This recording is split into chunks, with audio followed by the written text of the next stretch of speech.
திருச்சிற்றம்பலம். தினம் ஒரு திருமந்திரம். திருச்சிற்றம்பலம். தூரத்தில் ஜோதி தொடர்ந்தொரு சக்தியாய் ஆர்வத்து நாதம் அணைந்தொரு விந்து வாய்பார சதாசி பார் முதல் ஐந்துக்கு சார்வத்து சக்தி ஓர் சாத்து மனமே.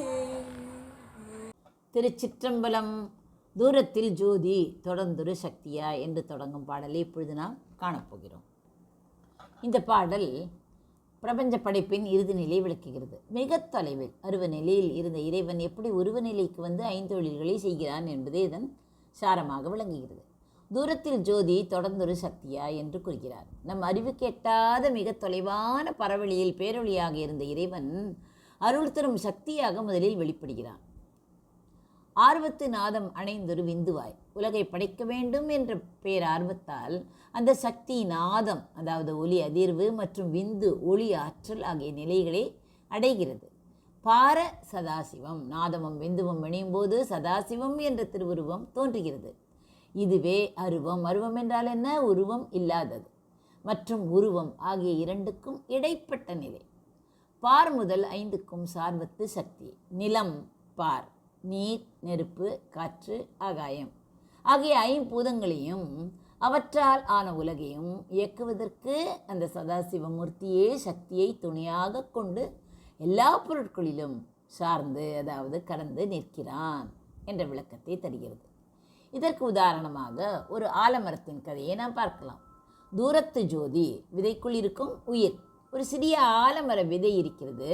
அந்த விதைக்குள் ஒரு பெரிய மரம் மறைந்திருக்கிறது அல்லவா? அது நமக்கு தெரியும். ஆனால் விதைக்குள் மரம் எங்கே இருக்கிறது என்று யாராலும் காட்ட முடியாது அல்லவா? அது ஒரு நுட்பமான ஜோதி போன்ற நிலை. ஆர்வத்து நாதம், முளைத்தல். மண்ணில் விழுந்த விதை ஈர்ப்பதம் பட்டவுடன் முளைக்க துடிக்கிறது. நான் மரமாக வேண்டும் என்ற அந்த துடிப்பே நாதம். அந்த துடிப்பினால் விதை மெல்ல உடைந்து ஒரு சிறிய புள்ளி போல முளை வெளிவருகிறது. அதுவே விந்து. பாரத் சதாசிவம், செடி. இப்போது அது முழு மரமும் அல்ல, வெறும் விதையும் அல்ல, ஒரு சிறிய செடியாக உருவெடுக்கிறது. இதுவே சதாசிவம் நிலை. அதாவது உருவம் தெரிய தொடங்கும் நிலை. முதலில் உருவம் இல்லாமல் இருந்தது, இப்பொழுது உருவம் சிறிதாக தெரிகிறது. பார் முதல் ஐந்துக்கும் பெரிய மரம். அதாவது அந்த செடி வளர்ந்து ஒரு பிரம்மாண்டமான ஆலமரமாக மாறுகிறது. இப்போது அந்த மரம் நிலத்தில் வேர் ஊன்றி காற்றை சுவாசித்து மழையை ஏற்று சூரிய ஒளியை பெற்று ஐம்பூதங்களாக நிற்கிறது. மரம் வேறு, அதன் கிளைகள் வேறு அல்ல.